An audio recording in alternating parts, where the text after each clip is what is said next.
não tem virtude acaba por escravizar. Povo que não tem virtude acaba por escravizar. Povo que não tem virtude acaba por escravizar. Vim avisar, viemos cobrar. Povo que não tem virtude acaba por escravizar. Povo que não tem virtude acaba por escravizar. Povo que não tem virtude acaba por escravizar. Vim avisar, viemos cobrar. Viemos cobrar. O curso do plano, a mudança do INE sem recuar. A denúncia é séria, impera a verdade, ratatatá. Na revolta infame que segue a contar, pode acreditar, Rafu Ágia do Sul, e aviso que o mundo vai olhar pra cá. Sigo estudando, pensando, vivendo o que eu nunca vivi. Pensei que tão cedo não vinha, mas certo que um dia esse rap tava pra sair. Sem espaço pros coniventes que nos excluem da história inteira, sem tempo a perder. É por Oliveira Silveira, povo que não tem virtude, escraviza, manipula, humilha, não forma, se esquiva, da verdadeira história, que os tira da pole e da glória. Traidores com nomes de rua, vivendo até hoje com falsa memória. Mais verdade, menos mito, porque porongos dói na alma. Vocês querem calma, mas não os vejo mudando essa porra, sentindo esse trauma. Que contribui num Brasil desumano, leva pra vala mais um mano, igual lanceiros negros, onde o tiro não foi por engano desse povo que não tem virtude acaba por escravizar. Povo que não tem virtude acaba por escravizar. Povo que não tem virtude acaba por escravizar. Vim avisar, viemos cobrar. Povo que não tem virtude acaba por escravizar. Povo que não tem virtude acaba por escravizar. Povo que não tem virtude acaba por escravizar. Vim avisar, viemos cobrar.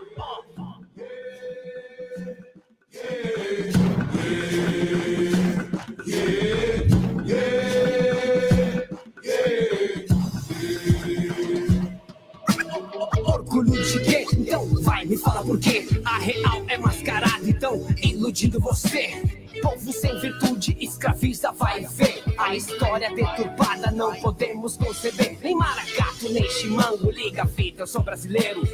Antes de mais nada, heróis do sul foram lanceiros, batalhando por nosso lugar, iludidos pela tirania. Senhores da guerra mancharam a terra com sangue e covardia. As marcas da alma que insistem em latejar, sem sarar, fantasiar, estereotipar, nem me desculpar. Toda injustiça viemos reivindicar, mostrar a verdade sem maquiar, nem glamorizar. Se liga, rapá! E quem representa em destaque no livro não tá. É um traje, a imagem, isso agora tem que mudar. Heróis de graça não estão na praça, nós viemos destacar. Respeito é pra quem tem e não iremos nos calar. Povo que não tem virtude acaba por escravizar. Povo que não tem virtude acaba por escravizar. Povo que não tem virtude acaba por escravizar. Vim avisar, viemos cobrar. Povo que não tem virtude acaba por escravizar. Povo que não tem virtude acaba por escravizar. Povo que não tem virtude acaba por escravizar. Vim avisar, viemos cobrar. Uma história opressora que não fala a verdade. Todo 20 de setembro eles escondem a crueldade. Não clamamos por vingança, mas queremos nossas terras. E que tenham vergonha e não mascarem a sua guerra. Não mascarem a sua guerra. Que vocês tenham vergonha e não mascarem sua guerra. Mas não basta abraçar preto e tira foto do meu lado. Comprei de lá em Porongos, negros foram dizimados. Não clamamos por vingança, mas queremos nossas terras. E que tenham vergonha e não mascarem a sua guerra. Não mascarem a sua guerra. Que vocês tenham vergonha e não mascarem sua guerra.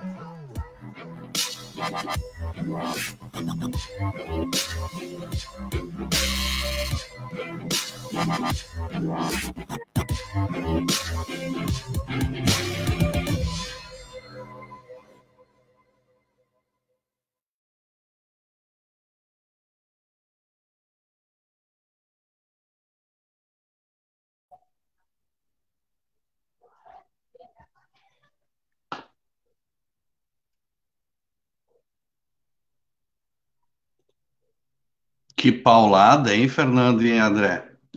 Esse clipe aí, olha, Rafael, acertou na mosca, hein? Parabéns ao grupo. Nós hoje da Pão com Ovo vamos tratar sobre esse assunto aí, Fernando, que a história ela não deixa negar, né? Os caras querem abafar, mas não tem jeito não. Hoje nós vamos tratar sobre porongos, vamos escutar o professor André, o nosso camarada Fernando, eu sou o Preto, bem-vindos a Pão com Ovo, divulguem, façam, compartilhem, curtam e comentem, e vamos começar agora mais uma Pão com Ovo, hoje número 18, Fernando, é contigo aí. Bom, começamos hoje, amanhã, com essa paulada do Rafuage aí, né, trazendo essa discussão à tona, né, e com imensa alegria hoje que recebe aqui o professor André, que é uma figura aqui em Pelotas que eu tenho muita admiração pelo trabalho que ele faz dentro lá do IFU e também pela postura pessoal do professor André, que está sempre fazendo os debates necessários aí, né? Essa questão da Revolução Farroupilha e do massacre de Porão é uma questão que nos traz algumas dramatizações, assim, para a gente pensar, né? Muito na linha do que a galera do grupo Rafuage ali apresentou para a gente no clipe deles ali, né? A principal questão bom, primeiro tem toda uma discussão na historiografia do Rio Grande do Sul se foi traição ou não, né? Eu, particularmente, para mim, esse ponto já é um ponto pacificado, assim, né? Quem manda retirar o cartuchame de uma tropa com a proximidade dos inimigos de seu acampamento e de alguma forma faz vazar a razão desse acampamento, não quer outra coisa do que entregar a tropa para o inimigo, né? Mas a questão que eu acho que a gente tem que abordar mais aqui é o porquê, né? Por que essa questão de porongos não é problematizada, né? Quando a gente esconde ou não conta na historiografia oficial o massacre de porongos, tem que ter razão ideológica para isso, né?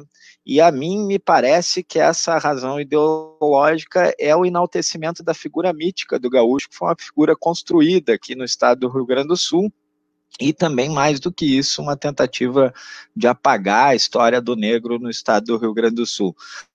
Então é com esse tema aí, tema caro para todos nós aqui, e com essas problematizações aí que a gente está com muita vontade de escutar o professor André e que vai trazer para a gente um aprofundamento nessa problemática aí. Um forte abraço aí, uma saudação muito interessante, muito legal estar podendo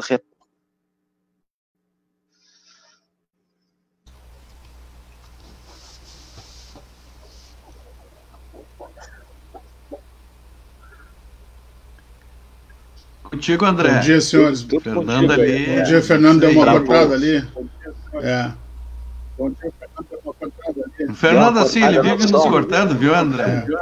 É que a qualidade do som aqui em casa é uma coisa... Não é essa paulada toda do Rafuage aí. Eu tô também com o equipamento meio balhado. Bom dia, Preto. Bom dia, Fernando. Primeiro dizendo a minha felicidade em poder participar aqui, eu acompanho o Pão com Ovo sempre que possível, né? Apesar de que a nossa vida está um pouco mais corrida agora com esse cenário de pandemia, mas eu sempre que posso assisto assim e poxa, que legal, cara, que a gente tem esse espaço para poder dialogar um pouco e fazer uma reflexão sobre porongos, sobre a formação social do Rio Grande do Sul, principalmente, né, o que me interessa como sociólogo é pensar nos desdobramentos contemporâneos, né? O Fernando toca em alguns temas que eu penso que talvez a gente possa explorar um pouquinho mais devagar aqui, mas primeiramente queria fazer esse agradecimento, dizer que esse clipe aí do Rafuage é fantástico, né, cara, porque ele coloca o dedo na ferida mesmo, no sentido de provocar um desconforto, né? essa história do Rio Grande do Sul tão propalada aí aos 4 cantos do mundo, essa história de heroísmo, essa história de que nós temos uma tradição que é, bem entre aspas, né, superior, e temos inclusive uma postura moral que é superior aos demais recantos do país. Bom, eu tenho sérias discordâncias disso, e daqui a pouco mais já vou tratar delas, né? Mas primeiro, Fernando, eu penso que a gente pode explorar um pouco a questão de qual é o cenário da formação social do Rio Grande do Sul, né? Em que circunstâncias se construiu essa tradição, porque nós sabemos que a tradição é uma construção social, né? E como tu bem apontaste, de fundo ideológico, né? Então, nesse sentido, assim, a primeira exploração que eu gostaria de fazer com vocês aqui é de pensar o que foi a Guerra dos Farrapos, né? O que é essa coisa que chamam de revolução, porque não é uma revolução, nós sabemos bem disso, né? A revolta de Farrapos, ou o conflito, né, ela tem por base a manutenção do status quo, né, daquele momento, ou seja, de aqueles que propunham esse confronto com o Império, eles tinham como principal interesse, né, a supressão dos impostos que eram cobrados na venda de charque para o centro do país, e aí a gente não pode esquecer do seguinte, né, o Uruguai já tem trabalho assalariado nesse período, e esse produto que entra do Uruguai é mais barato do que o produto brasileiro, e muito em função, inclusive, do fato de que aqui o charque se desenvolveu através do trabalho escravo. Eu quero chamar a atenção ainda para uma outra questão, meus camaradas, que é o seguinte: nós moramos na cidade que era conhecida como o Purgatório dos Escravos, certo? Pelotas era conhecida como o Purgatório dos Escravos, certo? Porque aqui, para cá, se mandavam as pessoas para ser torturadas, né? A gente tem eu sempre lembro do trabalho do professor Kaiowá Alain, né? A Negra Forca da Princesa, onde ele vai demonstrando ali, inclusive, como é que se constitui a polícia, esse órgão do Estado que foi utilizado, num primeiro momento, para torturar escravos. Né? A polícia teve, o Estado, em um determinado momento histórico, né, ainda no período do Império, teve como responsabilidade punir os escravos, as pessoas escravizadas que se contrapunham àquela condição de escravizado. Né? Então não era mais responsabilidade daquele que tinha a propriedade sobre o trabalho das pessoas, em alguma medida sobre a vida das pessoas, e o Estado se responsabiliza por isso. É nesse cenário, por exemplo, que surgem as polícias militares, né? E a gente não pode esquecer que a polícia hoje é o principal instituto responsável pela morte de pessoas negras nesse país, e aqui no Rio Grande do Sul não é diferente.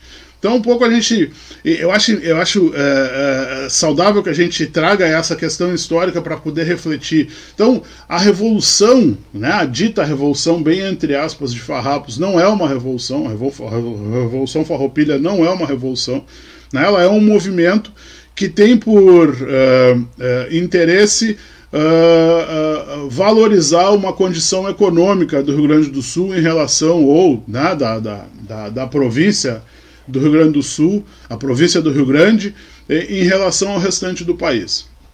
E aí eu vou um pouquinho mais longe, né? Ela é uma revolta ou um movimento extremamente elitista.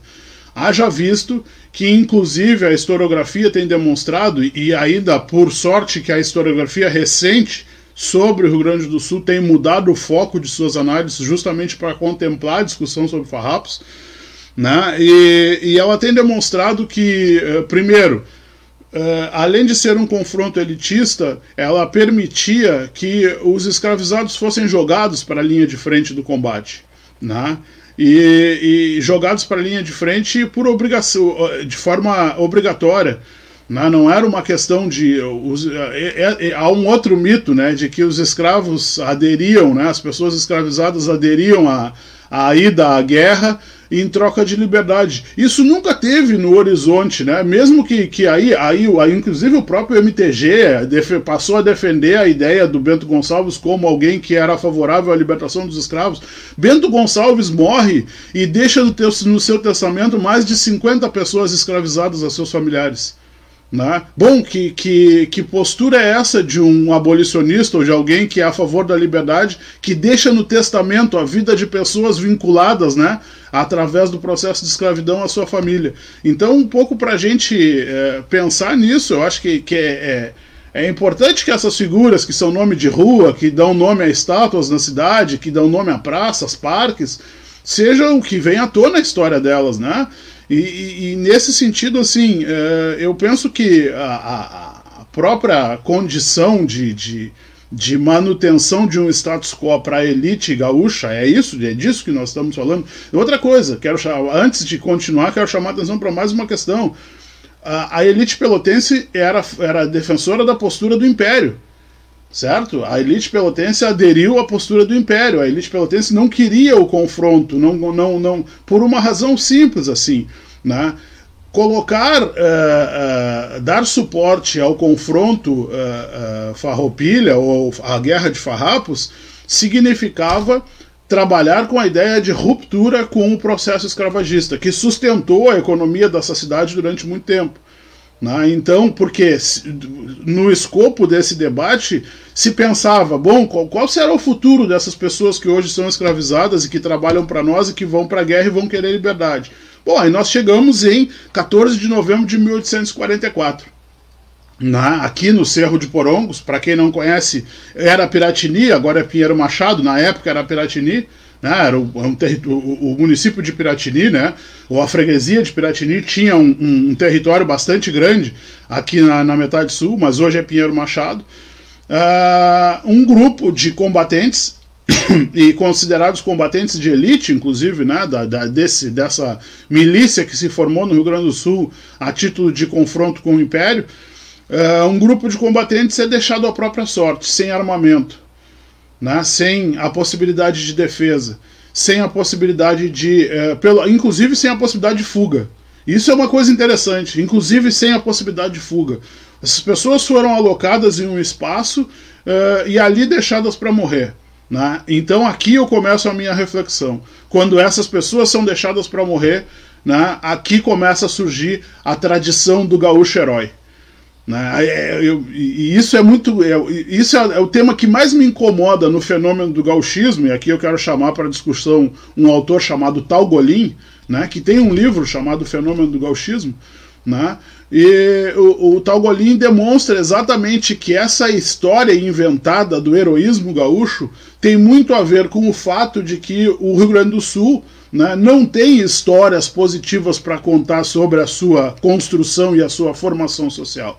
A maior delas é Farrapos, é uma história de traição.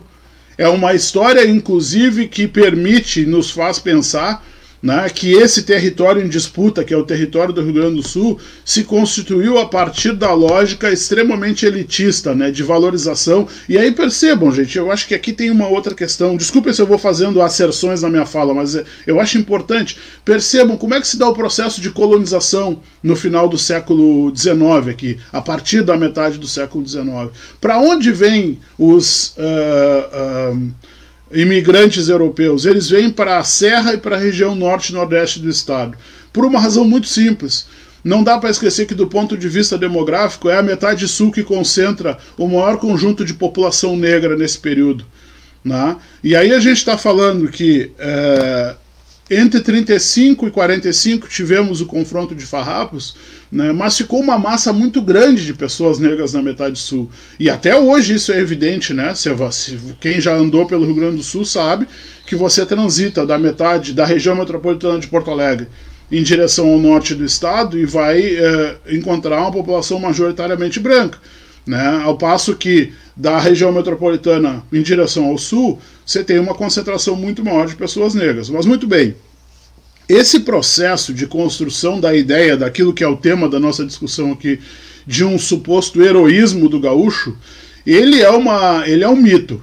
Primeira questão, e aqui está o meu colega Fernando, que é das Ciências Sociais, né? E esse termo, inclusive, né, ele passou a ser um termo de negativo e um ponto de debate, mas o herói gaúcho ele é uma mitologia, certo? Não existe esse heroísmo, isso não está posto.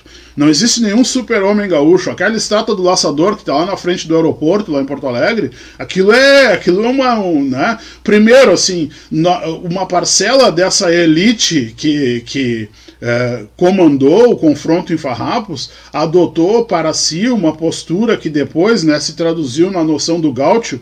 Mas o gaúcho, na verdade, não tem nada a ver com essa coisa, com essa fantasia que se construiu aqui no Rio Grande do Sul, né? O gaúcho é um homem dos campos, é um homem que trabalha de fato com a terra, que trabalha com o gado, né? Com a pecuária de maneira geral. Então, essa construção, ela vai fazer com que as pessoas no Rio Grande do Sul, ou uma parcela das pessoas, elas passem a crer na ideia de um heroísmo, de algo que é diferente. Eu não sei se vocês vão concordar comigo, guris, mas o Rio Grande do Sul é o único estado que eu conheço da federação que comemora um conflito em que perdeu do ponto de vista ideológico, perdeu do ponto de vista material, né? Não por acaso essa derrota fez com que as pessoas escravizadas, inclusive, fossem enviadas para o Rio de Janeiro depois para atender aos anseios do Império. Muitas delas foram punidas, inclusive. Isso é uma questão interessante. Quando o Império apreende pessoas negras escravizadas aqui no Rio Grande do Sul, as leva para o Rio de Janeiro para serem punidas. Isso é essa trama, digamos assim, que precisa ficar explícita para a sociedade gaúcha, porque senão, todo 20 de setembro, a gente vai construir a ideia de que colocando bombacha, bota, lenço no pescoço e chapéu aba larga, né, que a gente reconstrói essa tradição. Não, essa tradição é marcada por sangue, ela é marcada por traição, ela é marcada por deixar para morrer aqueles que nós não queremos que eventualmente possam nos confrontar. Foi isso que aconteceu em Porongos. Essa é a questão. Você não dá para esquecer, nós não podemos abrir mão também da reflexão sobre o que aconteceu no Haiti, poucos anos antes da traição em Porongos, né? O Haiti teve uma revolta produzida por Toussaint Louverture, né, e um grupo de pessoas, de intelectuais haitianos e parcela da população, que criou um confronto com a metrópole, né, que era a França, e foi o primeiro estado negro liberto no continente americano foi o Haiti, né, com um governo composto por pessoas, e não é por acaso que o Haiti vive o que vive hoje. Foi um dos países mais perseguidos durante o final do século XIX e início do século XX. Né? E isso assombrou muito as elites brasileiras. No caso do Rio Grande do Sul, isso é bastante evidente. Né? Não é por acaso também, e aqui eu quero chamar a atenção por uma outra questão, a nossa cidade, a cidade de Pelotas, e eu sugiro às pessoas que andam no centro de Pelotas e são apaixonadas pelo casaril antigo, que de fato é muito bonito, do ponto de vista estético, né? Mas se você for olhar no casaril, todo o casaril do entorno da Praça Coronel Pedro Osório e arredores tem senzalas naquele casaril. Né? No subsolo daqueles prédios há espaços que foram construídos para a alocação de pessoas escravizadas, que dormiam ali, trabalhavam nas casas dos senhores no centro da cidade durante o dia e depois eram levadas para ali. Né? Nós fazemos hoje alusão e apologia na cidade de Pelotas a uma região que era uma região de tortura de pessoas, chamada Charqueadas. Né? Inclusive com ressignificação, usam esse termo, né? Nós vamos ressignificar as charqueadas. Que tipo de ressignificação é essa? Vocês imaginem se fosse Treblinka, se fosse em Auschwitz. Né? Imaginem se fosse nos gulags da Sibéria, se alguém vai fazer um casamento ou uma formatura num gulag da Sibéria. Dá para pensar, e a gente, todo dia, por isso que eu digo assim, a gente tem que trazer para o nosso cotidiano. Todo dia a gente ouve alguém falar da intenção de fazer uma atividade nas charqueadas. Eu teria vergonha disso, gente. Porque não esqueçam que os detentores ainda daqueles prédios são parte da elite pelotense. Pertencem à elite pelotense. Né? E toda vez que uma atividade é executada nas charqueadas, nós negros temos que ser lembrados do que passamos ali, do que os nossos ancestrais passaram ali. Né? Porque essa é a questão para mim mais importante, do ponto de vista inclusive da cultura, né? da cultura gaúcha em relação ao tratamento que se dá à população negra. Muito bem. Uma outra questão importante que o Fernando tratou na sua fala inicial é justamente o processo de negação, né? De negação do racismo e de negação do negro. né? Essa invisibilidade que se deu na historiografia oficial para o negro no Rio Grande do Sul, ela tem reflexos hoje. Né? Ela demonstra, inclusive, os limites, né? Porque percebam, gente, o nosso estado tem hoje aproximadamente 17 a 19% de população negra. Na minha tese de doutorado, eu trato um pouco de questões demográficas sobre a população negra no Rio Grande do Sul. É a população que, entre os dois períodos censitários que eu avaliei, que era 2000 e 2010, é a população que mais cresceu. Mas é a população que tem as piores condições de acesso à educação, à saúde, a saneamento básico, e isso tem a ver com o processo de invisibilização que se deu, através, inclusive, dessa construção do mito da tradição gaúcha, do negro no Rio Grande do Sul. Então, muitas de nós, certamente, em alguma circunstância, já saíram do estado ou tiveram contato com outras pessoas de outros lugares que lhes perguntam se existem negros no Rio Grande do Sul, né? Porque há uma cultura, inclusive, que afirma que não existem, ou que os negros são uma minoria de fato aqui, e que, por isso mesmo, é porque nós somos invisíveis, é porque nossa história não conta, é porque a nossa participação na estrutura de formação social do Rio Grande do Sul não conta, né? Então a população negra acaba por ser invisibilizada. E essa invisibilização, aqui é que está o problema para mim, traz consigo a ideia de que nós não vivemos umas circunstâncias de racismo. Né? E aí eu tenho dito, Fernando e Preto, que, primeiro, nós moramos num país que ignora o racismo, certo? Segundo, nós moramos num estado que nega o racismo. E terceiro, nós moramos numa cidade que se orgulha do racismo. Isso me causa assim, um desconforto tremendo como professor, pesquisador, mas principalmente como pessoa negra. Então acho que isso é uma questão importante para a gente levantar sobre esse processo de formação social do Rio Grande do Sul, porque não sei se o Fernando e o Preto vão concordar comigo, o Rio Grande do Sul passou nos anos 30 e 40 do século XX por um processo de evasão populacional, né? Uma diáspora gaúcha. Esse fenômeno do gauchismo, ele vai em direção ao centro do país, principalmente ao centro-oeste, né? Região do Mato Grosso ali, avançando até partes do norte do país. E a partir desse momento passa a se contar essa história do gauchismo como um processo de construção de heróis. Certo? Por quê? Primeiro porque eu sempre lembro lá daquela turma do Paixão Cortes, né? Porque são eles que inventam, que constroem essa tradição inventada, né?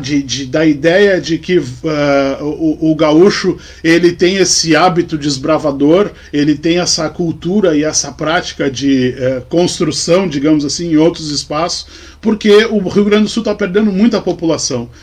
E o medo que se tinha é que acontecesse com o Rio Grande do Sul, com os 3 estados do Sul, mas principalmente com o Rio Grande do Sul, o que aconteceu no sul dos Estados Unidos, né? Que na primeira possibilidade, né, que os moradores, né, os habitantes do sul dos Estados Unidos tiveram, né, eles passaram a migrar para outras regiões daquele país. O medo que se tinha era isso, porque a possibilidade de se transformar isso aqui num deserto, né, num deserto, eu digo, demográfico, era muito grande. Não é por acaso que a gente tem cidades aqui, principalmente da fronteira oeste, que hoje passam por isso. São Borja, Alegrete, né, passam por uma diminuição demográfica, é porque as pessoas vão indo embora porque não tem mais interesse em ficar naquelas regiões. Isso aconteceu no Rio Grande do Sul, de fato. E aí passou-se a contar uma história de heroísmo sobre, sobre toda essa construção social do Rio Grande do Sul. Bom, dito isso, esse estado então passa a louvar as tradições gaúchas, né? Essa coisa da indumentária, do gaúcho que anda a cavalo, né? Do homem que anda com a faca ou com o facão na cintura, né? E do 20 de setembro, da semana de setembro, que primeiro estava muito aliada à ideia de Semana da Pátria, né? E que também a gente não pode esquecer aqui que o Rio Grande do Sul é um estado extremamente militarizado, né? E colou muito bem, né? Essas datas colaram muito bem, porque você cria ali um interregno de quase um mês de comemorações militarizadas. Então você vê muita gente aí de pilcha na cintura, de faca, de bota, de espora, toda essa cultura, né?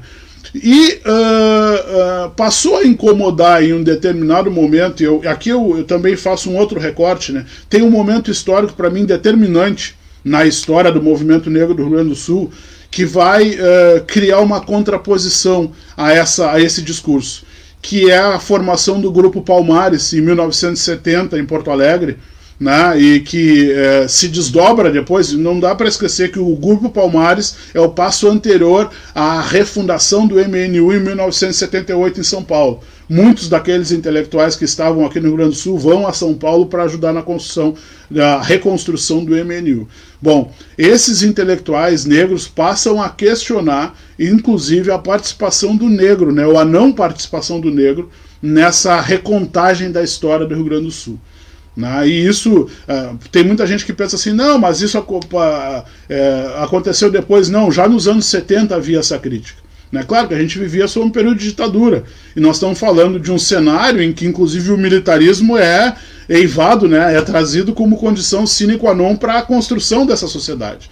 E aí isso é uma das questões talvez de maior relevância, porque quando o Grupo Palmares passa a questionar esse cenário de desigualdade, né, o MTG, o Movimento Tradicionalista Gaúcho, passa a dizer assim, não, as coisas não são bem assim. Até há uma participação dos negros, mas é uma participação subliminar, né, menos importante e tal. Né? E aí, bom, aí a história, a sociologia, a geografia, as ciências humanas de uma maneira geral, vão se debruçar sobre esse tema. E como é que se debruçam sobre esse tema? Eles vão começar a analisar a participação real da população negra, não só no conflito de Farrapos, mas na formação. Lembrem, gente, isso é uma coisa também importante para mim, pensar que a população negra está aqui no Rio Grande do Sul antes de Farrapos, certo? Porque fica parecendo assim, que os caras chegaram aqui em 1834, em 1835 começou a guerra, em 1945 terminou a guerra, em 1845 terminou a guerra. A Guerra de Farrapos, ela é o conflito civil no Brasil que mais tempo durou, certo? Durou 10 anos. Né, com a maior ou menor intensidade, durou 10 anos. Mas os escravizados estão aqui desde metade do século XVII. A gente tem que se atentar. Em maior ou menor número, essas pessoas estão aqui no Rio Grande do Sul, né, principalmente na margem aqui da Lagoa dos Patos, né, justamente trabalhando com charque, trabalhando no campo. Você tem um trânsito muito grande de pessoas escravizadas que estão em todo o Prata e que acabam vindo para o Rio Grande do Sul, porque esse território em disputa do Rio Grande do Sul, né, com entre a coroa portuguesa e espanhola, ela vai produzir esse trânsito. Né? Só para dar um exemplo aqui em termos de formação cultural, aqui no Sul, principalmente aqui na metade sul, a gente usa um termo para pessoas que têm pele escura e que têm o cabelo um pouco mais macio ou menos duro, enfim, o termo que se usa, que é o termo bugre. Né? O que é o bugre? É essa miscigenação entre negros e indígenas que moram em toda a fronteira, desde o oeste até o sul do Rio Grande do Sul, toda essa fronteira cisplatina. Então há um intercurso de pessoas muito grande, e essas pessoas, por incrível que pareça, não são brancas. São pessoas indígenas, são pessoas negras, né, que ocuparam grande parte destes campos aqui, e é por isso que eu digo, essas pessoas estão no Sul antes da guerra. Né? Elas são levadas à guerra na condição de escravizadas, elas são ofertadas, inclusive, né, aqueles pequenos proprietários que tinham 4, 5, 6 escravos, para não mandar os seus filhos para a guerra, mandavam os escravizados. Por isso que eu digo, é uma participação compulsória da população negra. Não é uma participação do tipo, não, eu vou me voluntariar porque lá na frente vão me dar liberdade. Isso não é verdade. Certo? E essa participação compulsória tem como resultado o seguinte: primeiro a morte em Porongos, a traição. Né? E aqui de novo vou reforçar: todos os dias a população negra é traída nesse estado. Todos os dias a população negra. Os últimos governos têm demonstrado isso. Né? Quando você confronta os dados de acesso a serviços públicos e a população negra está sempre nos piores estratos, todos os dias esse estado nos trai. Todos os dias a nossa cidade de Pelotas nos trai, né, quando 80% da população negra mora na periferia e não tem acesso a saneamento básico de qualidade. Vejam bem, nós estamos vivendo sob uma pandemia e 70% da população negra de Pelotas não tem acesso a água e esgoto de qualidade. Certo? Só para contextualizar, assim, porque fica parecendo, mas o cara está falando isso, mas qual é a realidade imanente hoje? Qual é a condição real? A condição real é essa. Você pega o dado demográfico sobre Pelotas, estou falando aqui daquilo que é mais próximo de mim, você pega o dado demográfico sobre Pelotas, 80%, mais de 80% da população negra em Pelotas mora na periferia. Né? Aí tem uma distorção, por exemplo, demográfica. Você vai ver que nos censos essa população conta na ordem de 23%, 25%, quando nós sabemos que é mais. Né? E aí tem regiões da cidade, por exemplo, que os censores não vão, até hoje. Bairro Dunas, bairro Getúlio Vargas, né? Região lá mais próxima do canal do São Gonçalo, toda aquela região o censor não vai, não bate na porta. Aquilo não é nem contado como área habitada.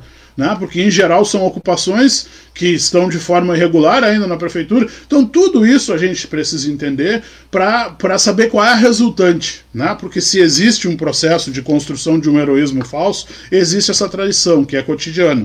Né, e essa traição produz, inclusive, como me parece resultado mais evidente, o fato de que nós não nos reconhecemos identitariamente. Vejam bem, se o objetivo durante muito tempo da população negra de uma maneira geral era ser aceita pelo conjunto da população, no caso do Rio Grande do Sul isso é bem pior, porque essa lógica de miscigenação, de relação interracial produziu em muitos dos negros a ideia de que nós deveríamos buscar um ideal de branqueamento. Certo? E o Fernando fala muito bem no início da fala, isso é um posicionamento ideológico evidente do Estado brasileiro. Né? E aí você pega uma população que é demograficamente minoritária e joga com ela esses valores, entre aspas, né, de possibilidade de branqueamento, de possibilidade de maior ingresso. Então, quem de nós aqui na metade sul, principalmente Pelotas e Rio Grande, não ouviu de um vô e uma avó que era melhor ter um relacionamento interracial com uma pessoa branca, a fim de clarear, de melhorar a família? Né, de melhorar a genética da família. Isso tem um composto ideológico evidente, e isso também tem a ver com essa construção. Agora, eu quero falar da questão positiva do nosso debate aqui, porque até o presente momento levantei os aspectos que eu julgo são negativamente marcáveis, né? Claro, André, claro. Eu quero... Fala, por favor. Não, eu só vou dar um quebra aqui para a gente... tu trouxe elementos aqui que são fundamentais para a reflexão. Tanto é que a gente está tendo uma aula aqui, a Pão com Ovo, de vez em quando, quase sempre a gente acerta, né? E a nossa chamada, a gente colocou direto ali, foi traição, traição, traição e a traição. Os gaúchos, eles têm esse problema, André e Fernando, eles não gostam de pensar a realidade como ela é. Mas queremos agradecer toda a nossa comunidade Pão com Ovo, o Diogo, a Vivian, a Francisca, a Natiele, o Alex, enfim, o Antônio Gabriel, Roseli, Francisca, Luciano, ixi, é muita gente aqui, agradecemos a todos, a Rúbia, e queremos dizer também que esse final de semana, último sábado do mês, se não me engano é esse último sábado do mês, isso, nós vamos ter um especial da Pão com Ovo, que vai ser Vida de Artista, né? Logo nós vamos estar lançando nas redes aí para o pessoal já se acostumando. E também, Fernando, antes de passar a bola para ti, em outubro, André, nós vamos estar com um novo formato da Pão com Ovo, que vai ser quarta-feira às 20 horas, né? Porque não conseguimos mais manter esse horário às 10 da manhã. Mas eu vou passar para o Fernando e depois do Fernando eu tenho uma provocação aí para o professor André. Contigo, Fernando. Muito esclarecedora e muita profundidade aqui a fala do professor André, e me fez lembrar algumas coisas. O professor falou, a primeira coisa que ficou martelando na minha cabeça durante esse tempo todo, o professor falou da estátua do Laçador. Ô, Fernando. Na frente do aeroporto. Fernando. Sem áudio. Dá uma olhada aí no teu... Agora sim. Agora continua. Estamos sem áudio. Agora ficou melhor. A primeira coisa que ficou martelando na minha cabeça esse tempo todo aí, enquanto o professor falava, a figura da estátua do Laçador, né? E hoje a estátua do laçador, ela é na frente do aeroporto, né? Mas não é o local original dela, né? Isso. Quando ela foi colocada em Porto Alegre, ela foi colocada lá no Largo dos Bombeiros, né? E é interessante a gente pensar que o Largo dos Bombeiros é a passada para entrada e saída da Zona Sul de Porto Alegre, onde se concentra a população negra em Porto Alegre. Então aquela estátua ela é colocada ali para mostrar para a população negra de Porto Alegre, olha, nós é que mandamos aqui, vocês têm que ficar aí no espaço de vocês. E aqui em Pelotas não é diferente, né? Se a gente pensar aonde que a população negra de Pelotas se enxerga no centro da cidade de Pelotas, né? Aonde que está, o André trouxe a questão dos casarões, aonde que está a referência foi a mão de obra negra que ergueu aquela opulência toda ali, né? Não tem essa referência. E, aliás, tem toda uma disputa na cidade para que essa população não venha para esse espaço, não ocupe esse espaço, né? Toda a ocupação do espaço central da cidade de Pelotas, por exemplo, pela população negra e pelas manifestações culturais da população negra são tratadas aqui em Pelotas como caso de polícia. Há todo um debate para saber, por exemplo, quais são locais onde pode haver carnaval na cidade de Pelotas, porque era melhor que ficasse num lugar isolado, sem incomodar ninguém, né? Então, a gente tem essa demarcação, essa coisa da pressão em cima da população negra no estado do Rio Grande do Sul e da opressão em cima das suas origens, que faz, como eu ainda fico profundamente constrangido e me causa uma certa dificuldade de entendimento quando a gente vê nos desfiles da Semana Farroupilha, por exemplo, o pessoal desfilando ali com o batalhão dos lanceiros negros, como se fosse uma grande homenagem que os farrapos estariam fazendo aos lanceiros negros, né? Não faz uma referência a toda a tudo isso que a gente viu aqui do André, mas eu acho que vai nos colocar um pouco dessa questão de o que tem de positivo na resistência a isso, né? Porque há resistência, né? Quando a gente vê o clipe do Rafuage aqui no início, a gente percebe que ninguém, hoje em dia, já se produziu lá na década de 70, dos Palmares. O Sul é um estado que tem tradição e a mão de honra desse estado, e que os negros do Rio Grande do Sul não vão ficar calados e vão denunciar as mazelas que são feitas aí nas questões positivas disso tudo aí. Bom, Fernando, antes de passar para o André, queremos agradecer ao pessoal do Rafuage, em especial o Rafa, que ele autorizou a publicação do vídeo deles também. Ele ficou de dar uma passada aqui, mas deve estar cheio de trabalho para fazer aí. Infelizmente, ele não pôde estar participando com nós. Um grande abraço, pessoal do Grupo Rafuage. E fazer uma provocação também, professor André, no sentido disso que o Fernando falou, como que a gente vê... Eu sempre falo para os meus alunos assim, como me dói mesmo, quando eu vejo um negro de bombacha, sabe? Me dói porque vem tudo à tona essas questões. E para finalizar, a região de Caçapava do Sul, ali até pouco tempo atrás, e ainda tem, porque meu amigo Gelson é de lá, põe bombacha, eu fico brabo com ele, mas tem CTG de branco e preto lá, né? Porque é triste, olha, o pessoal lá os gaúchos de lá fazem essa distinção. Tanto é que o CTG é patrão, né? Patrão, peão, e o escravo não é nunca dito, né? E a gente compra essa ideia aí. Mas fica essa provocação aí para o professor André nos falar um pouquinho aí, Fernando. Bom, Preto, Fernando, pessoas que nos ouvem, primeiro agradecer aí, ver que tem uma galera assistindo. Isso é legal, né? Porque a gente consegue amplificar o debate, né? Mas assim, começo pela provocação do Preto em relação a, primeiro, essa questão da indumentária, né? que as pessoas acabam aderindo a isso. Também tem alguns amigos que acabam aderindo a essa forma, a essa disposição, né, principalmente nesse período de setembro aí. Eu penso, Preto, que a gente não pode esquecer ou deixar passar o fato de que essas construções elas permeiam a nossa mais tenra infância, a nossa formação como seres humanos, assim, né? Eu te confesso, assim, agora o Fernando falava de uma questão.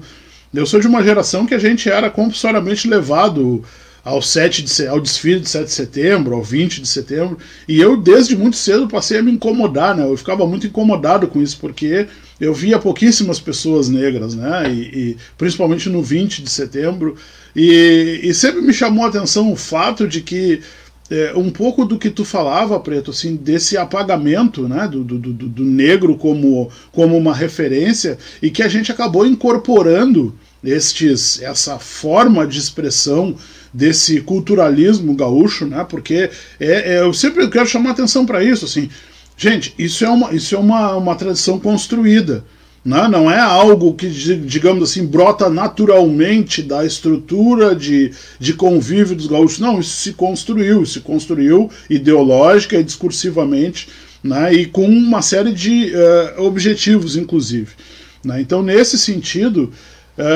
eu fico pensando que é difícil para nós ainda perceber, as pessoas não fazer uma reflexão sobre esse momento, mas a gente tem que entender também o fato de que essas pessoas compulsoriamente foram formadas por esse processo, né, do gauchismo, do uso da bombacha, do uso da bola, principalmente no caso dos homens. Assim, eu acho que as meninas nem tanto, as mulheres nem tanto, mas os homens têm essa... E aí tem uma questão importante, né? O gaúcho construiu para o resto do mundo uma lógica de virilidade ou de superioridade, masculinidade maior do que em outros recantos, né, do país. O que a gente sabe, talvez seja o principal mito inventado, né, a principal história contada, digamos assim, sobre o gauchismo. Essa coisa do macho, né, do macho gaúcho. E isso virou, inclusive, chegou um momento, não sei se vocês lembram, mas nos anos 90 e nos anos 2000, isso era objeto de chacota, inclusive em programas humorísticos, até hoje, mas era numa proporção muito maior, né? E por quê? Justamente porque as pessoas passaram a confrontar essa ideia de que existe esse mito do gaúcho machão, né? O gaúcho não chora, o gaúcho é brabo, o gaúcho não ri, o gaúcho não tem, inclusive, expressões emocionais, né? O gaúcho é aquele cara truculento que tá sempre com uma faca na cintura, de chapelão, né? Então, eu acho que essa construção ela vai fazer também com que muitas das pessoas negras, principalmente homens, adiram a isso, né, de maneira irrefletida. Mas, enfim, uma outra questão que tu levanta, Preto, e que eu acho que é necessário que a gente toque aqui, é essa distinção, principalmente nos clubes sociais, CTG, onde há uma coletividade ocupando espaços, né, entre negros e brancos. Então, assim, tem algumas pesquisas hoje que dão conta, né, de que esse fenômeno, digamos, ele tem dois sentidos. Primeiro, eu lembro sempre da pesquisa da Fernanda Oliveira e Silva, que é daqui de Pelotas, é professora na URGS hoje, né, que trabalha com os clubes negros aqui, tanto na metade sul quanto na fronteira com o Uruguai, né? E dessa relação. Os clubes negros, em última instância, inclusive os CTGs, eles são espaços, são focos de resistência, certo? Não dá para esquecer que o Rio Grande do Sul, principalmente do final do 19 até praticamente os anos 60 do século 20, é dos poucos estados no país que tem circunstâncias análogas ao apartheid sul-africano. Negros não entram em determinados espaços, são proibidos de ocupar determinadas estruturas, né? Inclusive estruturas institucionais. Talvez, não sei se vocês vão concordar comigo, mas vamos pensar aqui numa cidade pequena do interior do Rio Grande do Sul, uma cidade qualquer aqui da metade sul. Tá? Essas cidades, em geral, são marcadas pela existência no seu centro de uma igreja, a prefeitura e uma escola ou alguma estrutura educacional. As igrejas, em geral as igrejas católicas, né, de confissão católica, elas têm anexo à estrutura da igreja um prédiozinho. Esse prédio, em geral, era utilizado para a educação dos pretos e dos desvalidos. Certo? E isso é uma estrutura que foi pensada por quê? Porque o Estado brasileiro, durante um período significativo de tempo, não permitia o acesso aos descendentes de pessoas escravizadas à educação formal. Inclusive a Constituição de 1824 previa isso, né? E que só vai ser reformulada na Constituição, na primeira Constituição do início do século XX do Brasil, que eu não lembro exatamente a data agora. Então, o que eu quero dizer com isso? Inclusive o Estado brasileiro ratificou esse tipo de desigualdade e esse tipo de apartheid. Né? Não podemos esquecer isso e muito menos não reconhecer o fato de que isso interfere diretamente na possibilidade de mobilidade social das pessoas negras, que são descendentes de pessoas escravizadas.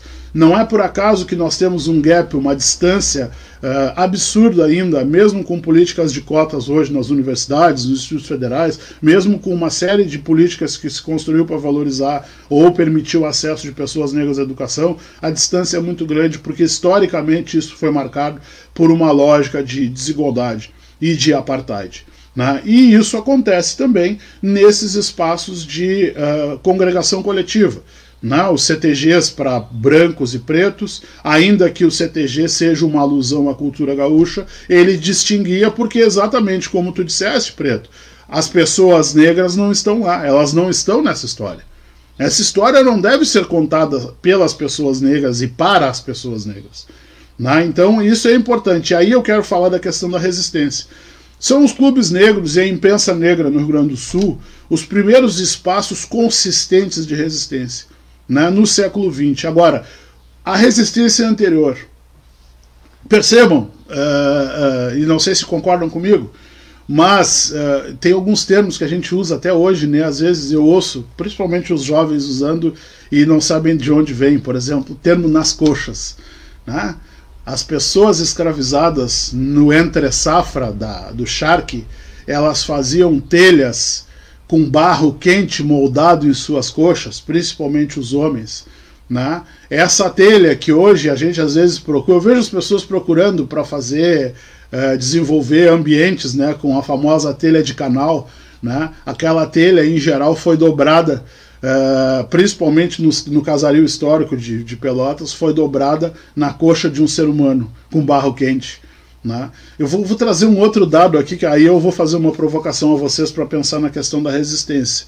Né? Outro dia eu lia um artigo e depois fui ouvir um podcast sobre essa questão. Uma das questões que me interessa é o aspecto demográfico, o tempo de vida da população negra em geral. Né? Quanto tempo vive a população negra em média, para a gente pensar alguns cenários. Uma pessoa escravizada que viesse para o Rio Grande do Sul com 25 anos, a expectativa média de vida dela era de 6 anos a mais, ou seja, essa pessoa morria com 30 anos, 31 anos. Isso diz muito sobre o processo de formação demográfica que nós temos hoje. Quando um homem negro chega à velhice, nós saudamos. Por quê? Porque são poucos os homens negros que até hoje chegam à velhice. Por uma série de fatores. E isso tem a ver com essa construção histórica demográfica na qual os homens negros eram o objeto da morte. Né? São o primeiro objeto da morte. São até hoje o primeiro objeto da morte do Estado, do mundo do trabalho, de uma maneira geral. Né? Mas principalmente por quê? Porque ao homem negro, a mulher negra nem se fala, mas ao homem negro foi reservado o espaço do não ser. Né? E reservado o espaço do não ser, é possível que essas pessoas morram a qualquer momento. Então não há problema. Nós tivemos pessoas escravizadas com mais de 60 anos aqui no Rio Grande do Sul que foram à Guerra de Farrapos. Né? Inclusive passaram pela guerra e depois foram presos pelo Império. Né? E foram levados para o Rio de Janeiro e foram torturados. Então essa resistência está posta em nós, pessoas negras, desde sempre. É isso que eu quero dizer. Né? A história, inclusive, isso é talvez uma outra questão importante para a gente refletir. A história, a construção desse país só se dá porque existe uma resistência do povo negro desde sempre. Né? Não fosse por isso, o Estado brasileiro teve um projeto chamado Projeto de Embranquecimento ou de Branqueamento, né, que se traduziu em uma ideologia, que é a ideologia da miscigenação. Florestan Fernandes nos ajuda a pensar isso, Fernando e Preto. Né? O Otaviani nos ajuda a pensar isso, o Abdias do Nascimento nos ajuda a pensar isso, o Guerreiro Ramos e o Clóvis Moura estudam sobre isso, sobre a maneira como o povo negro foi, inclusive do ponto de vista biológico, submetido a uma lógica de branqueamento, que não deu certo. Né? Você chega ao início do século XX e aí os caras começam a olhar e dizem assim, não, mas não tem o que fazer, né? Porque esses caras não vão sumir. Não é, a gente não vai conseguir submeter o sujeito negro, né, o ser negro, a uma lógica de branqueamento. Nós estamos reproduzindo uma população de mestiços, e o que mais assustava lá no início do século XX é que esses mestiços, a maioria deles era preto e preta.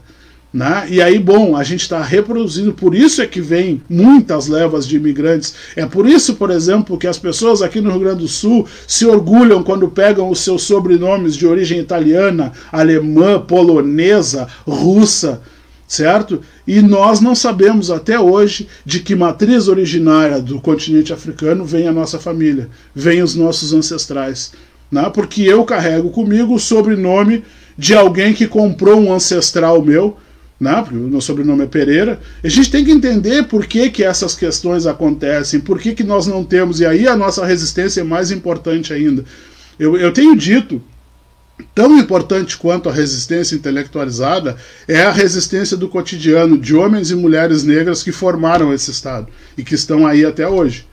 Né? Carregando, e aí, Preto, tem uma questão subjetiva importante que tu falava lá, quando tu disseste do teu amigo que usa a bombacha. Talvez ele, e talvez muitas pessoas, não façam essa reflexão. Mas nós aprendemos, como pessoas negras, e tenho certeza que tu também, que muitas vezes a nossa resistência ela é a partir de uma microação. É nos espaços que nós estamos, porque tomara, e quero eu que teu amigo e muitas pessoas que nós conhecemos, quando são referidas dentro desses espaços, profiram palavras que façam exatamente questionar esse não ser do negro na cultura gaúcha, porque nós ainda não somos. Percebam o seguinte, toda a mídia durante o mês de setembro, nos últimos 3, 4, 5 anos, tem feito alusão à população negra.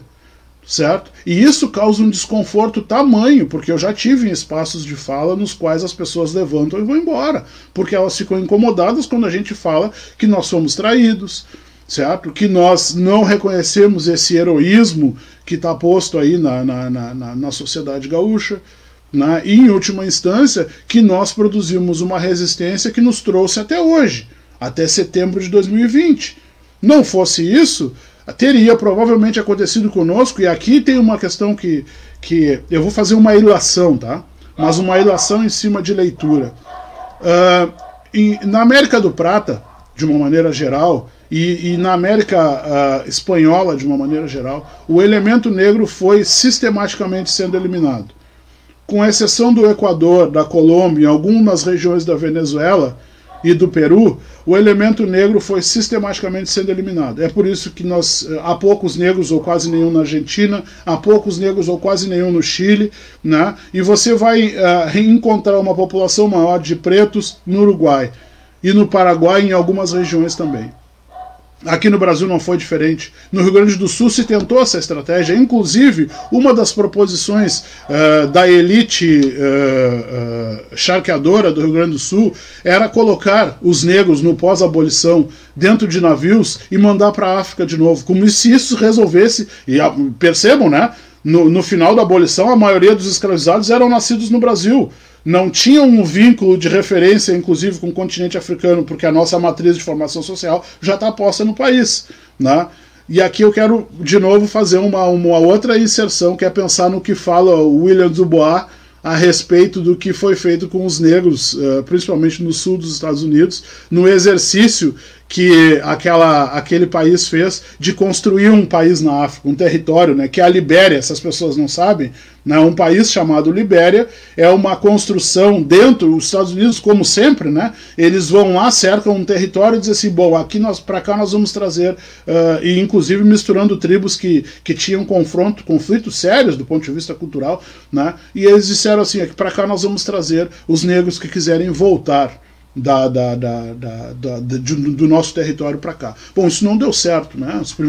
O Dubois demonstra, as primeiras pessoas negras que chegam à Libéria, ao continente africano, chegam lá completamente imersas na cultura já ocidentalizada, né? Então, inclusive, as roupas que utilizam, as formas de expressão, porque a gente pensa assim, não, mas eles mandaram as pessoas que eram... Não, os Estados Unidos, diferente e a África do Sul, diferente do Brasil, né, se constituiu uma classe média negra, havia uma reflexão, isso é um outro ponto importantíssimo.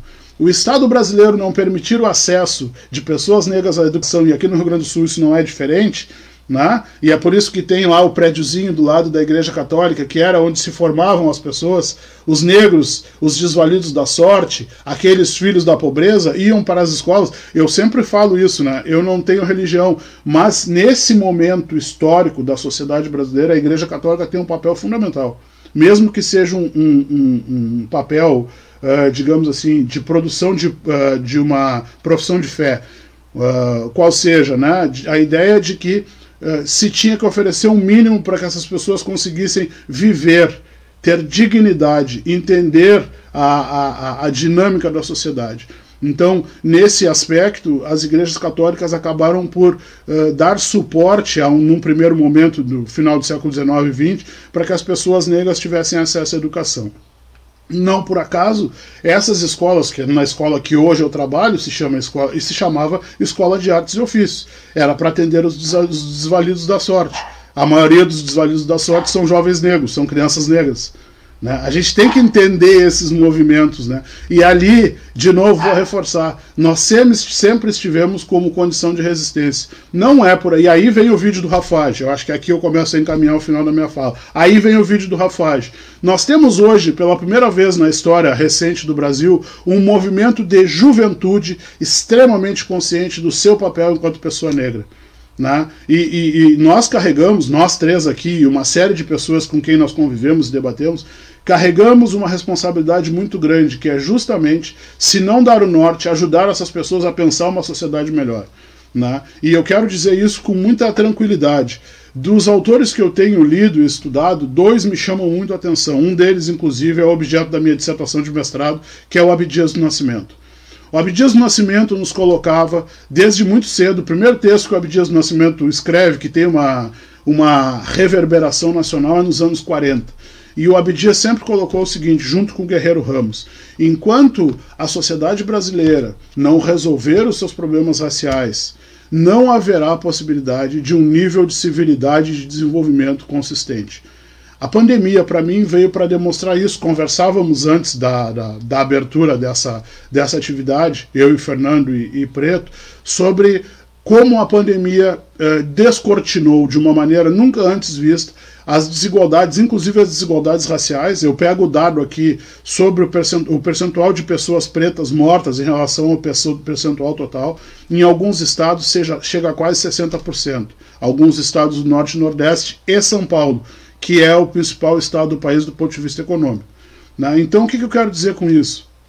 Os jovens estão conscientes da sua responsabilidade na manutenção dessa resistência. E o que é mais assustador, percebam, nós temos que resistir em 2020. Nós temos que resistir para não morrer. Nós temos que resistir para ter dignidade de vida. Nós temos que resistir para produzir um confronto com o Estado que ainda não nos reconhece em muitas circunstâncias como seres humanos. Esse é um problema sério que nós temos, gente. Né? Percebam, os nossos espaços de poder, né, e está aqui, daqui a pouco vem aí uma nova eleição, os nossos espaços de poder são marcadamente racializados.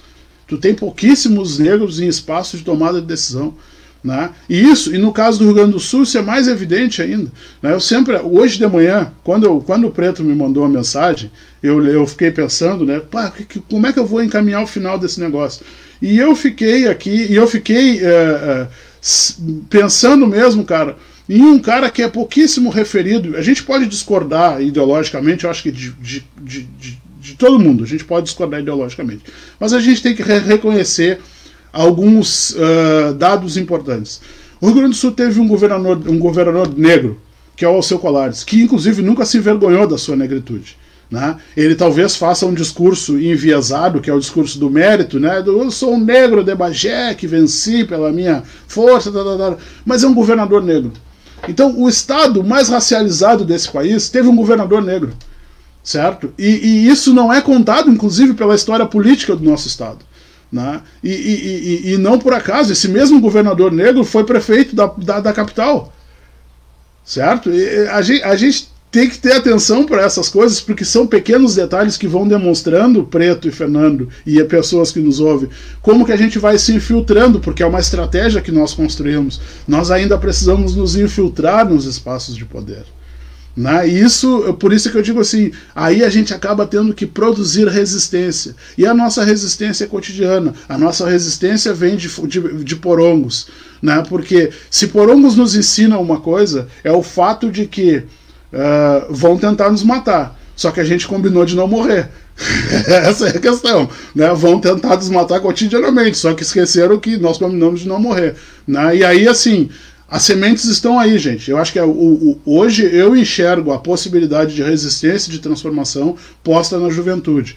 A nossa geração, muito provavelmente aqui a gente difere 5, 8, 10 anos de idade, mas pertencemos a um mesmo grupo geracional. A nossa geração fez um esforço tremendo, né, para obter algumas conquistas, e de fato obtivemos. Né? Agora, a real transformação, que é pensar no elemento negro como um elemento significativo na estrutura de poder e na estrutura social do país, é essa juventude que vem aí que vai fazer.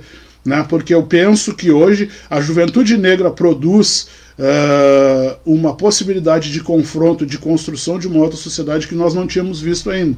O medo que eu tenho sempre é que o Estado não a mate antes de que ela construa esse processo de fato. Né? Então a gente tem visto o Estado brasileiro, a polícia brasileira, principalmente a polícia do Rio Grande do Sul, é extremamente violenta com jovens negros. Né? Então não é incomum. Toda vez, e aqui um caminho mesmo, eu não quero me alongar mais do que o tempo devido, acho que a gente ainda tem um pouquinho de tempo, mas eu fico pensando assim, ali por fevereiro ou março, não lembro exatamente, George Floyd é morto por policiais nos Estados Unidos, certo? Os Estados Unidos hoje vivem a possibilidade iminente, pela primeira vez na história deles, de uma guerra civil racial. Né? Os Panteras Negras reativaram suas atividades armadas. Né? Há uma série de milícias por todo o país prontas para o confronto. Né? Só que, vejam bem, uma atitude que deu um start em uma história de racialização, de relações raciais muito complexas, muito duras para as pessoas negras. Né? Todos os dias uma pessoa negra é agredida no Brasil pelo Estado brasileiro, principalmente na figura das polícias. Todos os dias. Se a gente procurar nas redes sociais, eu já pensei em fazer isso, inclusive enquanto projeto de pesquisa, mas isso é tão doloroso. Mas se você buscar notícias cotidianas, você cria aqueles bolhadores de busca lá no Facebook, nessas páginas de jornal, você vai encontrar notícias de que todos os dias uma pessoa negra foi vítima do Estado brasileiro. No Rio Grande do Sul isso não é diferente. Né? Então, eu acredito que o Fernando também passe por isso, o Preto também, mas eu, em algumas circunstâncias, eu ainda, eu sou, claro, a gente fica mais velho e a gente passa a entender que a vida é uma só, né? Quando a gente é jovem, bom, azar, mas, por exemplo, essas coisas mínimas do cotidiano, que aqui no Rio Grande do Sul são muito evidentes, você andar de capuz, você tira o capuz de noite. Né? Você está com a mão no bolso, você tira as mãos do bolso de noite, porque você sabe muito bem que numa circunstância em que vai passar aí uma caminhonete da Polícia Militar, você corre o risco de tomar o famoso atraque. Né? E os atraques são cada vez mais violentos, cada vez mais os caras estão dispostos a te dar um tiro, nem que seja pelas costas. Eu digo sempre aos meus, à juventude que é próxima de mim, não confrontem, porque tudo que o Estado quer é que nós os confrontemos a partir da violência. Né? E aí por que eu digo isso assim? Porque ainda nos falta, e é um pensamento muito particular meu, ainda nos falta o entendimento de que nós não queremos mais só reparação. Nós queremos uma fatia do poder, sim. Né? Esse negócio de que eu quero reparação e eu quero ser reconhecido como sujeito dentro da estrutura social do país já não nos serve mais. Domingo eu participei de uma atividade com a professora Ledeci Coutinho, com a professora Cláudia Daiane Molé, em que discutíamos justamente esse cenário, né, do que é o Porongos hoje para nós. E aí, no final da minha fala lá, eu levantava a seguinte questão que eu quero levantar com vocês aqui.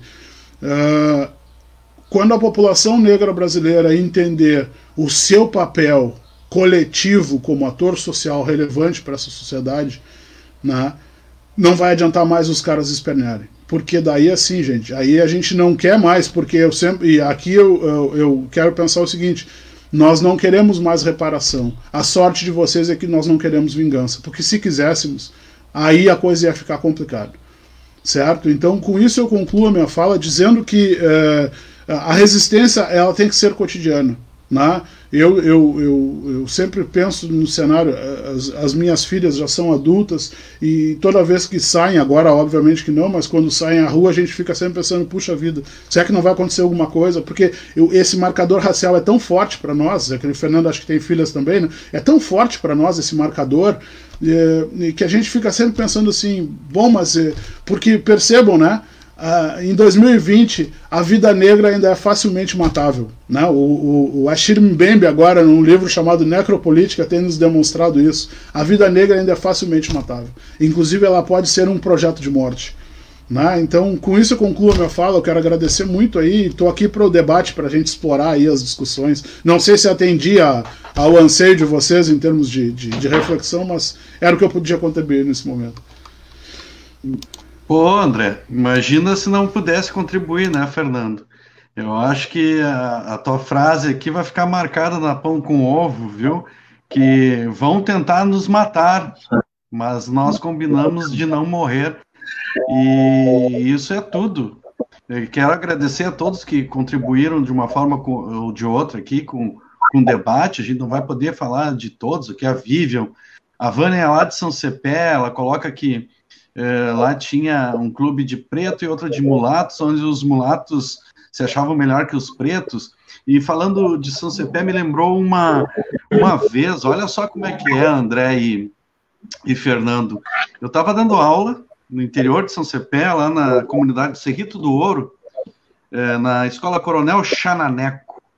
E eu tinha, na época lá, me colocaram para dar aula na 4ª série, Fernando. Jesus, né? O cara enfim, né? Daí eu dando aula e tinha vários negros na turma e tinha uma menina lá e eu falando de bolhadeira. E aí quando falei de bolhadeira, o irmão dela levantou o dedo, meu pai tem bolhadeira. Eu, um jovem negro, né? Que legal. Convida teu pai para vir dar uma aula. Pá! Todo mundo ficou de cabelo em pé, né, Fernando? Imagina. Como assim, meu pai vir dar aula? Sim, convida teu pai para dar uma aula de bolhadeira. O senhor negro foi, infelizmente não me lembro o nome dele, ele foi com a bolhadeira para mostrar como é que era. Rapaz, que aula. Até hoje eu fico assim, né? Um negro, ele, olha, não vai ficar muito bom porque o couro tá enrustido ainda, né? Tem que não sei o quê. Mas ele deu uma aula, cara. Sabe? Quando a gente faz essas pequenas resistências, é que nem o Oliveira Silveira, né? Tantos outros que passaram por nós aqui e resistem sempre. O pessoal tá me cobrando aqui para a gente dizer assim, ó, sobrevivam, né? Nós aqui, pretos, a gente tem que resistir, porque senão, né, a vida é cara para nós. Mas antes de passar para os finalmente, vamos fazer uma última rodada aí, fala um pouquinho, Fernando, depois eu volto aqui, tem alguns recados e depois a gente passa para o André.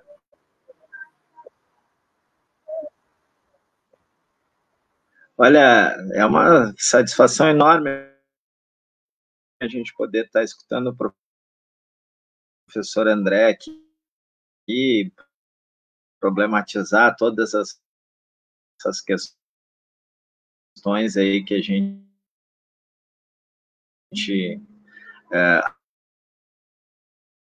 acha que são caras, precisam ser problematizados, inclusive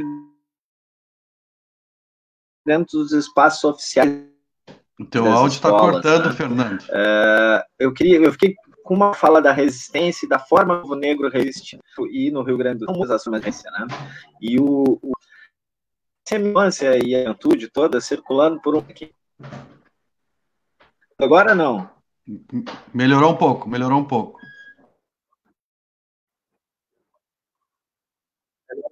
Bom, mas o que eu queria dizer é o seguinte, eu passei a minha infância toda circulando por uma região aqui em Pelotas, que é a Castanha,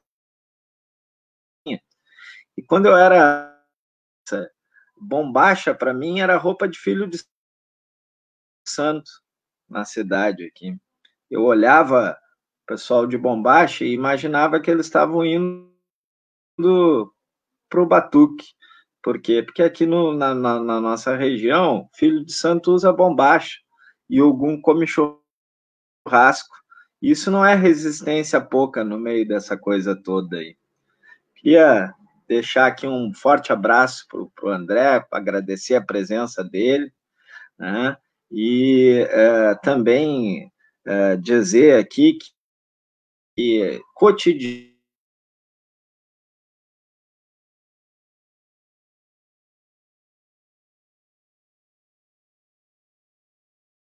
Teu áudio quebrou de novo no meio, Fernando. Os caras querem nos derrubar, mas não vão conseguir. Deu uma travada aí. É que eles não gostam de nos escutar, né? Essas verdades aí são duras, né? Mas tenta de novo aí, Fernando. Vai lá.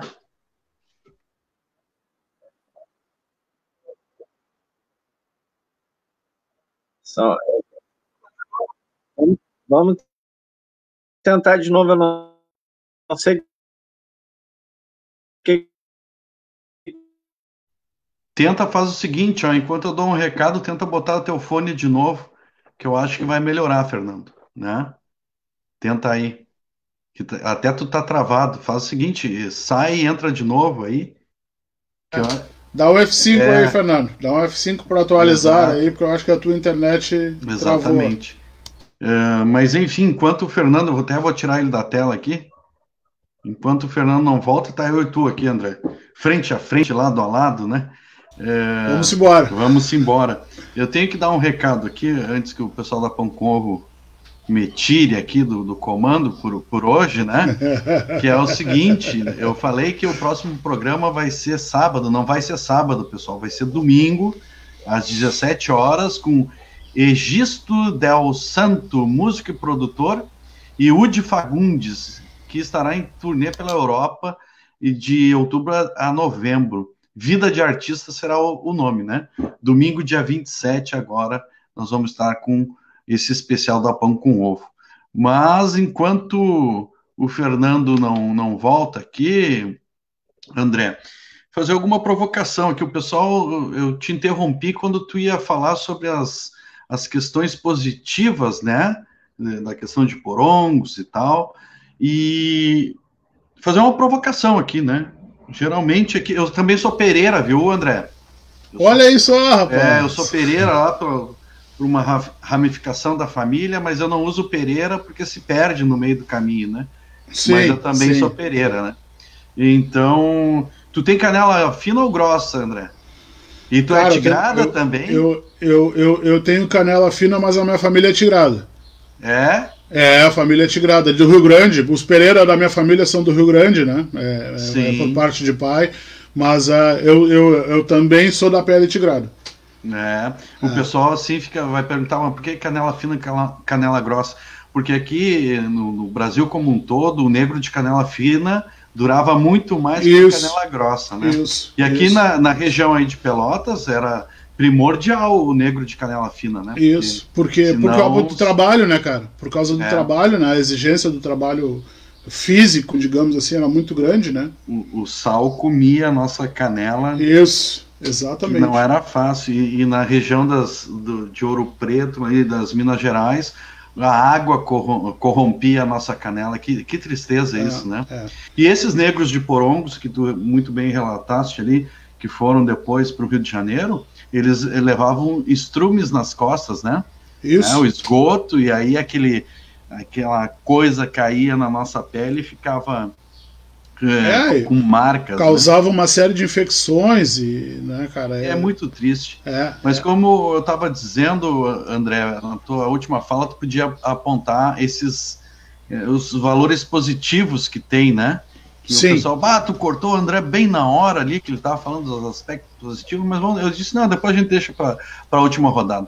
Olha aí, o Fernando. Tenta aí, Fernando. Cara, eu não sei se o meu áudio está funcionando agora, né? Não sei se deu uma melhorada aí. Dificuldades técnicas de quem mora na periferia. A internet não nos ajuda muito aqui em Pelotas, na periferia, né? Mas o que eu estava dizendo, eu queria deixar aqui só registrado a situação de que as formas como o negro resiste aqui no Rio Grande do Sul, né? E uma das formas é incorporando coisas que são caras para esse movimento tradicionalista, né? Os filhos de santo aqui na nossa região usam bombacha e Ogum come churrasco. Isso não é pouca resistência, isso é uma resistência muito forte, né, que a gente tem que levar em conta também. O Oliveira Silveira trouxe isso num dos seus poemas, né, para nós aqui. Então, os problemas de áudio aí, eu nem vou me prolongar muito, só queria deixar um forte abraço para o André, agradecer a presença dele aí.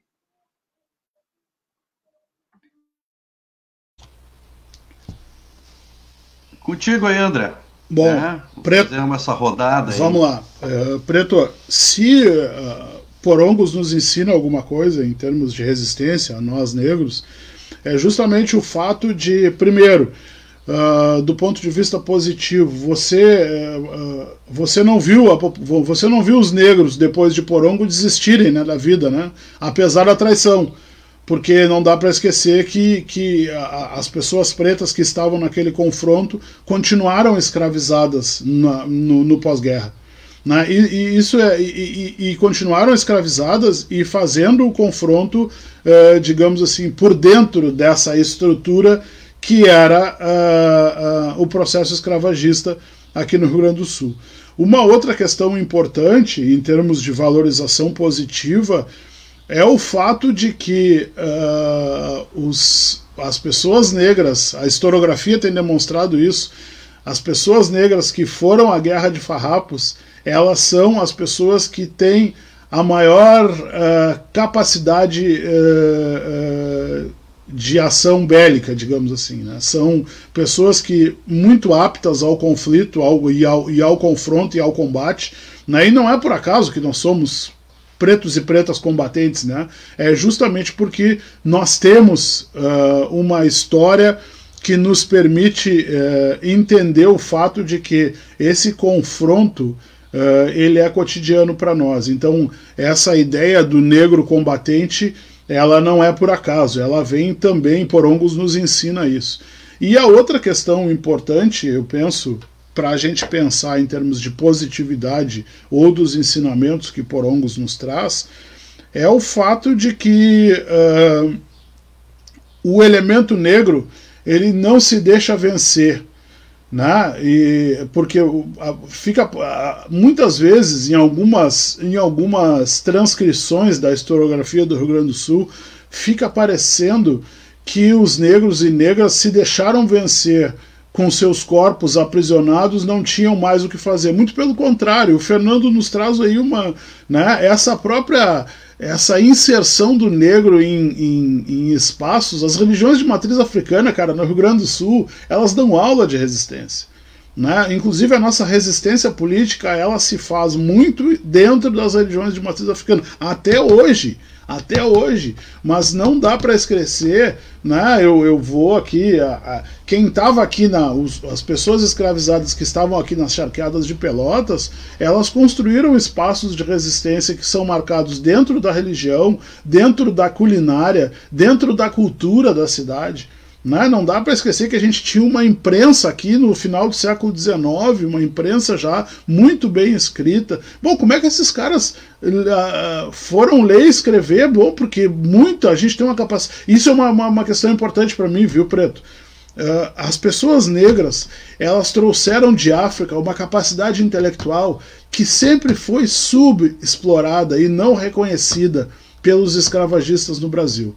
né? E aqui no Rio Grande do Sul não é diferente. Nós tínhamos uma série de pessoas com um nível intelectual, pessoas escravizadas com um nível intelectual inclusive superior a seus senhores, né? Não é por acaso o serviço, por exemplo, de capatazia, né? Os capatazes. Os capatazes, em geral, eram negros que tinham domínio da matemática, que tinham domínio da escrita, porque seus senhores não tinham, né? Alguém vai dizer assim, mas por que essas pessoas se deixaram escravizar? Queridos, a escravidão não é um processo em que você se permite que alguém use o seu corpo e a sua vida como objeto, né? A escravidão é fruto de uma construção ideológica e material na qual se submete a vida de alguém a lures à sua vontade, certo? Então, qual é o destino das pessoas pretas que resolvem resistir à escravidão?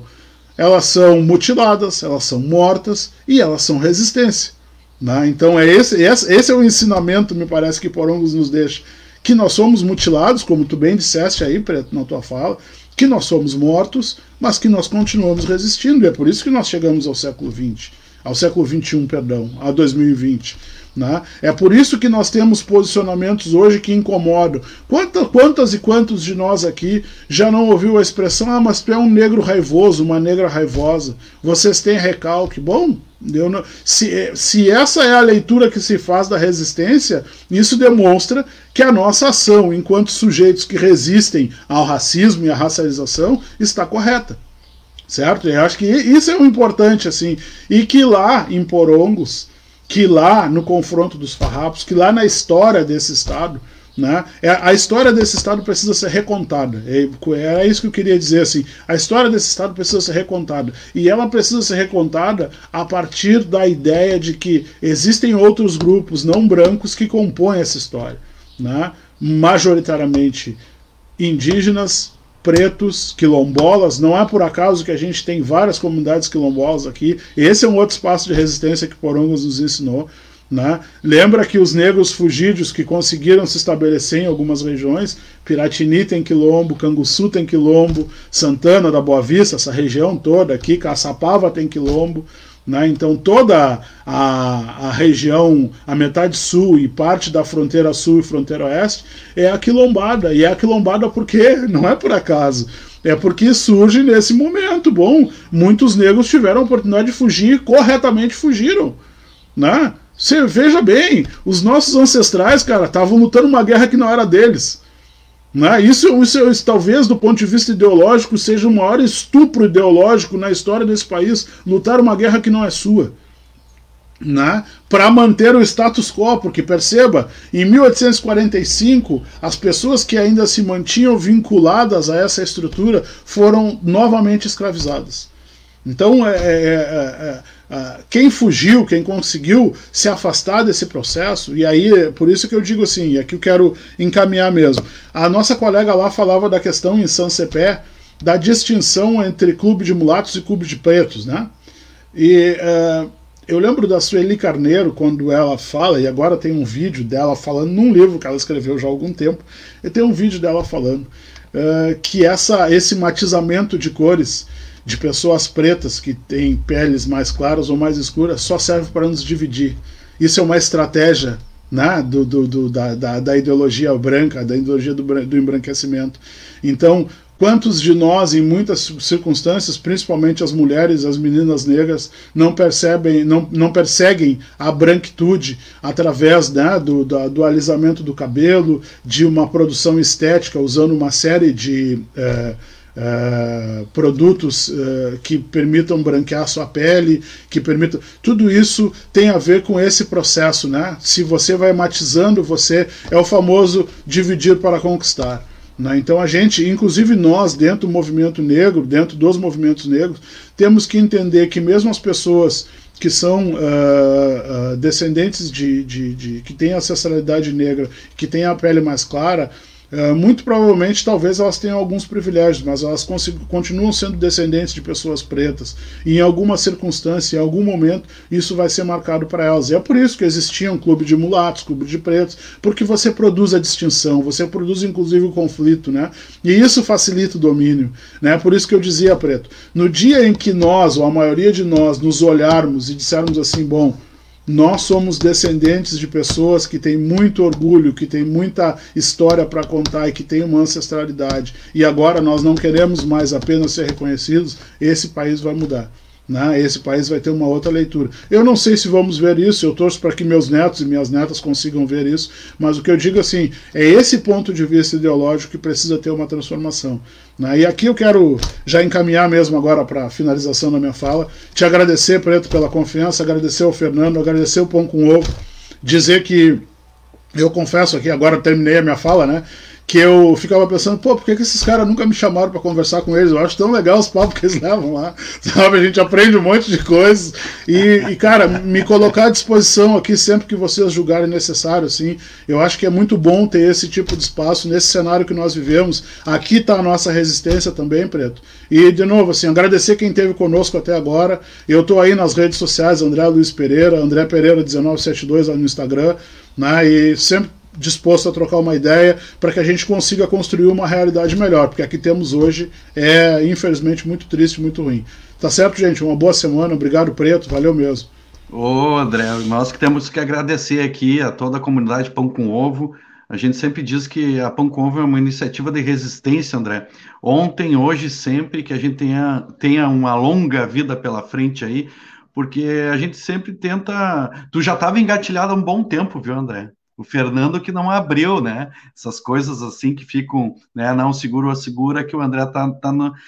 Mas sempre a gente é um espaço aberto, né? Não tão democrático assim, porque aqui esses caras aí, extrema direita, não vão ter vez, e se vir, vão ter que escutar, porque, pessoal, olhem aí para trás aí da tela do André, quanto a gente estuda, hein, André? O pessoal acha que é pegar ali e ver um vídeo no YouTube? Não, né?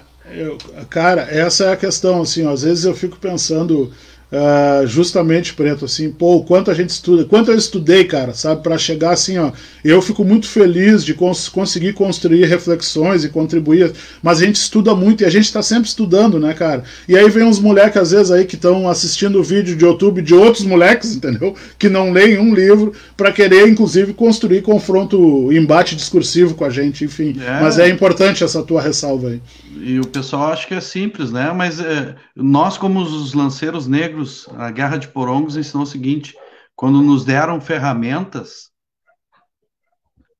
a gente foi à luta.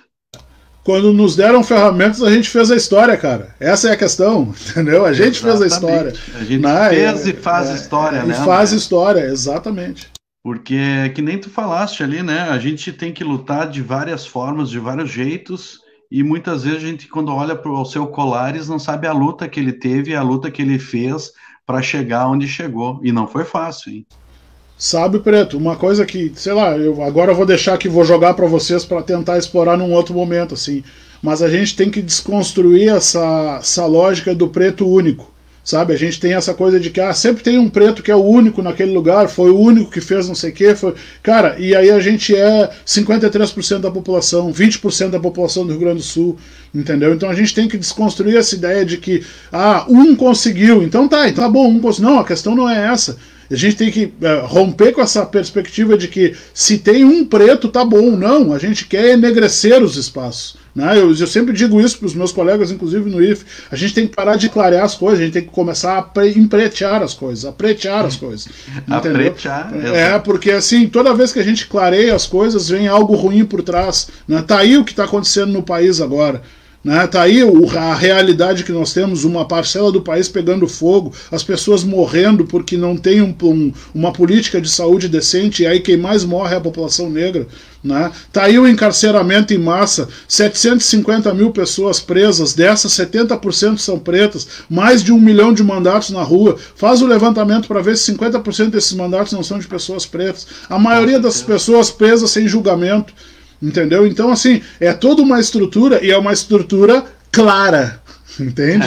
É uma estrutura clara, né? É uma estrutura que clareia as coisas. Vamos empretecer as coisas. Mas, cara, de novo, vou reforçar, esse espaço aqui é um espaço no qual a gente pode construir esses momentos de resistência, que tenho certeza, se é uma coisa que eu aprendi cara, hora de vida e com essa coisa toda de estudar, é que os grandes projetos muitas vezes não conseguem mais dar conta. A gente tem que ter microprojetos que vão se infiltrando nos espaços. E essa infiltração vai produzir uma transformação, seja no médio ou no longo prazo.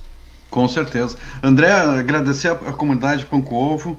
A gente agradece, tu sempre está aqui na pauta. Quando quiser aparecer, é só prender o grito ali, ó, quero estar falando sobre isso, porque a comunidade Pão com Ovo é isso. A gente, sugestões são sempre bem-vindas. Eu, como um negro preto de pele mais clara, geralmente levo um pau, porque ou é ou não é. Mas quero dizer aqui, para encerrar, pessoal, que eu estou hoje aqui... Eu me lembro, só para finalizar, assim, um devaneio, né? Eu estou hoje aqui graças a um negro chamado Cícero. Eu estava no colégio, a minha irmã saiu, e eu fui brincar, né? Eu não sabia ler, e ela pegou o ônibus, foi embora, e eu fiquei. Aí depois eu fui para a parada de ônibus, isso lá em Maceió, Alagoas, André.